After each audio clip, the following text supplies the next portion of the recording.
ಎಲ್ರಿಗೂ ನಮಸ್ಕಾರ. ನಾನು ನಿಮ್ಮ ಗುಬ್ಬಿ. ನಾನಿವತ್ತು ನಿಮಗೆಲ್ಲ ಕೃಷ್ಣನ ಕಥೆಗಳು ಸೆಕೆಂಡ್ ಪಾರ್ಟ್ನ ಹೇಳ್ತಾ ಇದ್ದೀನಿ. ಫಸ್ಟ್ ಪಾರ್ಟ್ 1 ನೋಡಿಲ್ಲ ಅಂದರೆ ನೀವು ಡಿಸ್ಕ್ರಿಪ್ಷನಲ್ಲಿ ಇರುತ್ತೆ, ಹೋಗಿ ನೋಡಿ. ಇಷ್ಟ ಆದರೆ ಲೈಕ್ ಮಾಡಿ, ಹೇಗುತ್ತೆ ಅಂತ ಕಮೆಂಟ್ ಬಾಕ್ಸಲ್ಲಿ ಕಮೆಂಟ್ ಮಾಡಿ. ಹಾಗೆ ನಮ್ಮ ಚಾನಲ್ಗೆ ಇನ್ನೂ ಸಬ್ಸ್ಕ್ರೈಬ್ ಆಗಿಲ್ಲ ಅಂದರೆ ಈಗಲೇ ಸಬ್ಸ್ಕ್ರೈಬ್ ಆಗಿ.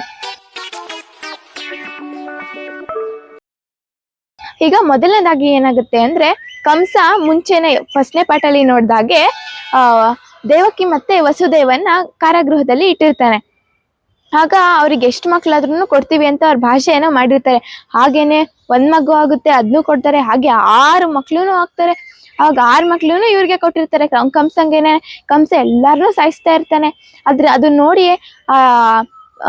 ದೇವಕಿ ಮತ್ತೆ ವಸುದೇವಂಗೆ ಒಂಥರ ಸಖತ್ತು ಬೇಜಾರಾಗುತ್ತೆ. ನಮ್ಮ ಮಕ್ಳೇನೆ ನಮ್ಮೆದ್ರಿಗೆ ಸಾಯಿಸ್ತಾವನಲ್ಲ ಇವನು ಅಂತನ.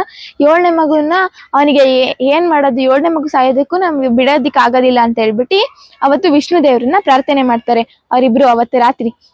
ಆಗ ವಿಷ್ಣು ದೇವರು ಪ್ರತ್ಯಕ್ಷ ಆಗಿ ಹೇಳ್ತಾರೆ, ನೀವೇನು ಚಿಂತೆ ಮಾಡಬೇಡ್ರಿ ಅಂತ ಹೇಳ್ಬಿಟ್ಟು ವಸುದೇವನ ಮೊದಲನೇ ಹೆಂಡತಿ ರೋಹಿಣಿ ಅಂತ ಅವಳ ಗರ್ಭಕ್ಕೆ ದೇವಕಿ ಗರ್ಭದಲ್ಲಿರುವ 7ನೇ ಮಗುನ ಆಗ್ತಾನೆ. ಆಗ 7ನೇ ಮಗು ಹೆಂಗೋ ಉಳಿತು. ಆದ್ರೆ 8ನೇ ಮಗುನ ಏನ್ ಮಾಡೋಣ ಅಂತ ಹೇಳ್ಬಿಟ್ಟು ಇಬ್ರು ಕೇಳ್ತಾರೆ.